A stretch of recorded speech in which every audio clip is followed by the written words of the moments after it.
بسم الله. احنا الآن نبي نفحص المياه اللي معتادين عليها من الجمعيات والبقالات.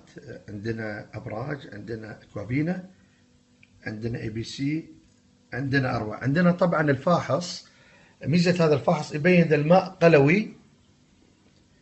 قلوي أو حمضي.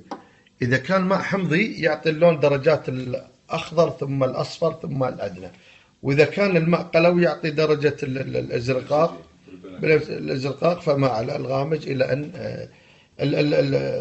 الماء الحمضي عيبه أن البي اتش أنزل من البي اتش قلوية الجسم من الداخل، فلذلك لما يكون حمضي كأننا احنا نشرب سم، بس على مدى سنوات بالتدريج بجرعات جدا خفيفة، ولذلك يؤدي إلى الشوارد الحرة أو الشقوق الحرة داخل الجسم، وهي اللي تسبب الأمراض. الآن راح نبلش نفحص، وإذا كان قلوي هو يقضي على الشوارد الحرة، وبالتالي الجسم بعد الله سبحانه وتعالى يستعيد وظائفه.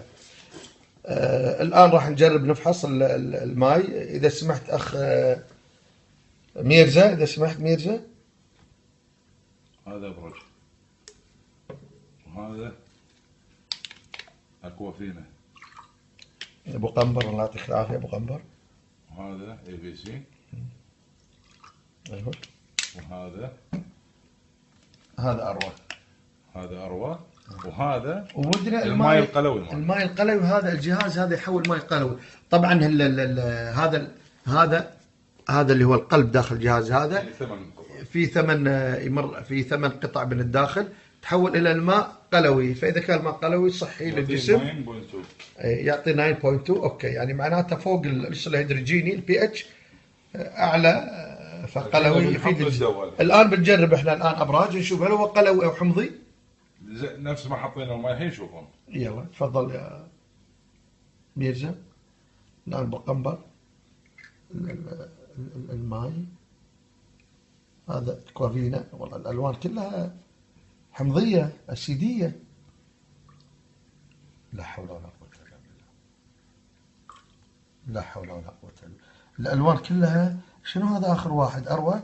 هذا اروى. انا صدفه اليوم هذا القلوي. هذا القلوي. شوفوا يا جماعه، شوف الفرق. شوف الفرق. هذا الماء اللي يطلع على الجهاز.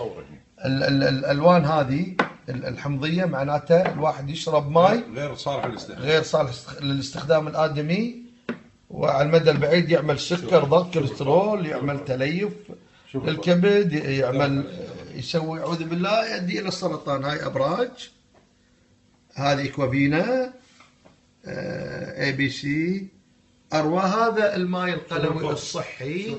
وميزات الماء القلوي الصحي أنه سبحان الله يقضي على الشوارد الحرة، وبالتالي يحسن من أداء كل خلية في الجسم، وهو غني بالأكسجين. يعني الأكسجين فيه 10 أضعاف اللي في الماء العادي. اللي عنده حمض يوريك يزيله بسرعة من الجسم، اللي عنده سكر يخفض السكر، أملاح زايدة طبعا يزيلها، قلنا نقرص اللي هو داء النقرس. عرفت شلون؟ الماء القلوي لو بتكلم عن فوائده ما تحصى، بس هذا باختصار حبينا نبين شنو الماء اللي يسمونه ماء الصحة. طبعا هذا الماء ما هو الصحة، المفروض ما ادري يعني هذا ماء جدا ضار. هذا الماء اللي ننصح فيه اللي هو الماء القلوي. الجهاز هذا الجهاز الكا ستريم من الاجهزه الجيده اللي تحول ماء قلوي. والسلام عليكم ورحمه الله تعالى وبركاته. اشكرك سيد ميرزا اخونا ابو قنبر. السلام عليكم.